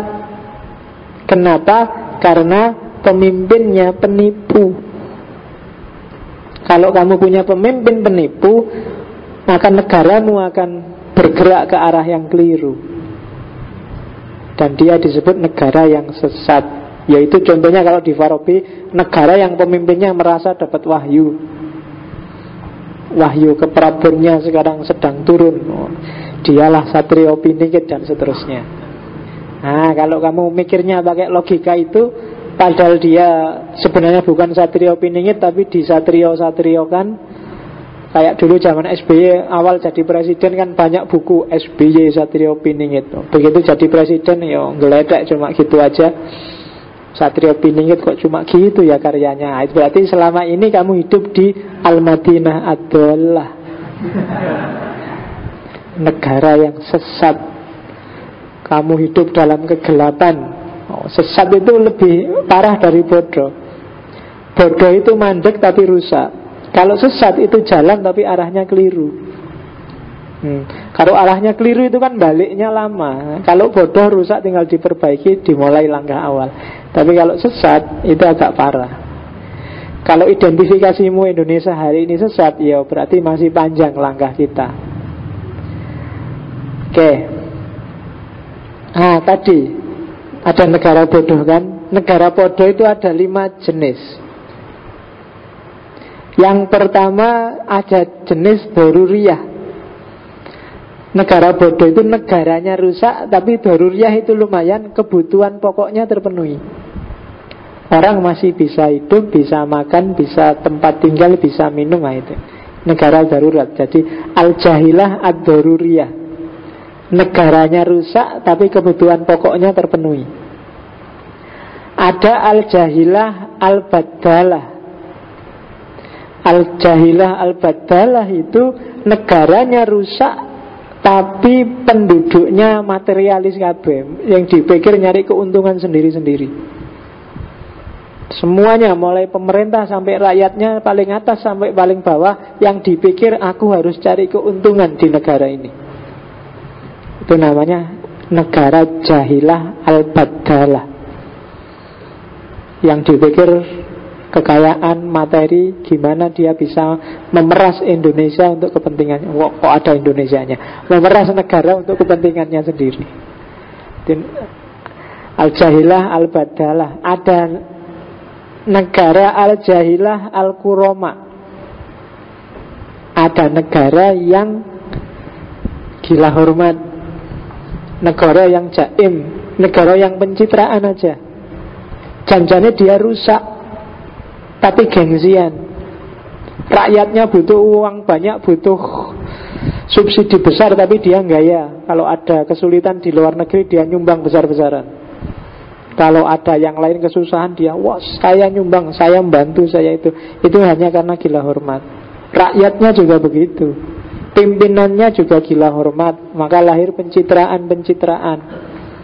Rakyatnya juga gila hormat, pingin dihargai, pingin diposisikan sebagai majikan, pingin disebut sebagai warga negara yang peduli, pingin, itu semua gila hormat. Semua pingin jadi orang yang dikenal sebagai orang baik, sebagai pemimpin yang baik, atau sebagai rakyat yang baik. Itu negara al-jahilah al-kuroma. Ada negara al-hissah wasyahwah, negara yang dipikir tidak ada yang lain selain seneng-seneng dan foya-foya. Kalau waktunya libur senengnya setengah mati, waktunya kerja males-malesan. Waktunya cuti, wah ada hari kecepet, ayo cuti bersama, ayo foya-foya seneng. Wah ini 17-an, ayo bikin acara besar-besaran, ayo. Pokoknya bangsa bikin acara, bikin karnaval, bikin pawai, bikin seneng. Tapi waktunya kerja, berkarya, dia males. Kalau sudah berkarya, bekerja, dia agak keji. Khisah wasyahwah. Yang ketiga ada negara anarkis. Negara anarkis itu semuanya nggak bisa diatur. Pemerintahnya sakkarepe dhewe, rakyatnya juga begitu. Itu negara al-jahilah al-jami'ah. Jadi wis kabeh sakkarepe dhewe, dadi ya wis. Akhirnya bodoh bareng-bareng. Itu. Jadi saya tidak tahu Indonesia ada di mana. Jangan-jangan ada di 1, 2, 3, 4 dan juga 5, atau saya tidak tahu. Atau tidak di situ, atau gimana. Monggo lah kamu istihad sendiri. Makanya tak bilang, ayo ngaji ini aja, nggak apa-apa. Besok kalau Ramadan kamu baca di rumah Ara'u Ahlul Madinah Al-Fadilah. Oke. Saya agak cepat ya, ini tingkat-tingkatannya. Ini tak ringkas dari Ara'u Ahlul Madinah dan As-Siyasah Al-Madaniyah, sejarahnya negara. Ini yang saya bilang tadi, baunya agak mat. Jangan-jangan mat agak pinjam di sini. Jadi negara paling awal, komunitas paling awal itu namanya Madinah An-Nawabid, negara kayu-kayuan, negara liar. Jadi pokoknya fokusnya memenuhi kebutuhan primer, nggak terlalu bisa diatur orangnya. State of vegetable and nomadic state. Jadi orang sangat primitif, masih belum punya teknologi, belum bisa mikir konseptual, belum pakai baju bahkan. Ya. Yang kedua Al-Madinah Al-Bahimiyah, masyarakat binatang. Ya kan? Biasanya sudah mulai tinggal, sudah mulai menetap, sudah mulai bercocok tanam, tapi masih sangat sederhana. Kalau yang pertama tadi biasanya nomaden. Itu masyarakat primitif, jenis masyarakat yang kedua. Ada jenis yang ketiga, model negara paling awal adalah Madinatul Darurah, negara kebetulan. Jadi dari keinginan sama-sama untuk hidup bersama, terus lahirlah negara yang seperti kita lihat sekarang. Saya butuh makan, saya butuh minum, dia juga butuh makan. Oh ternyata kita punya kebutuhan yang sama, yuk hidup bareng-bareng, kita penuhi kebutuhan kita bersama-sama. Jenis komunitas sosial paling awal, namanya Madinah Ad-Darurah. Kemudian kalau di Madinah Ad-Darurah orang hanya mikir kebutuhan pokok, tidak mikir neko-neko.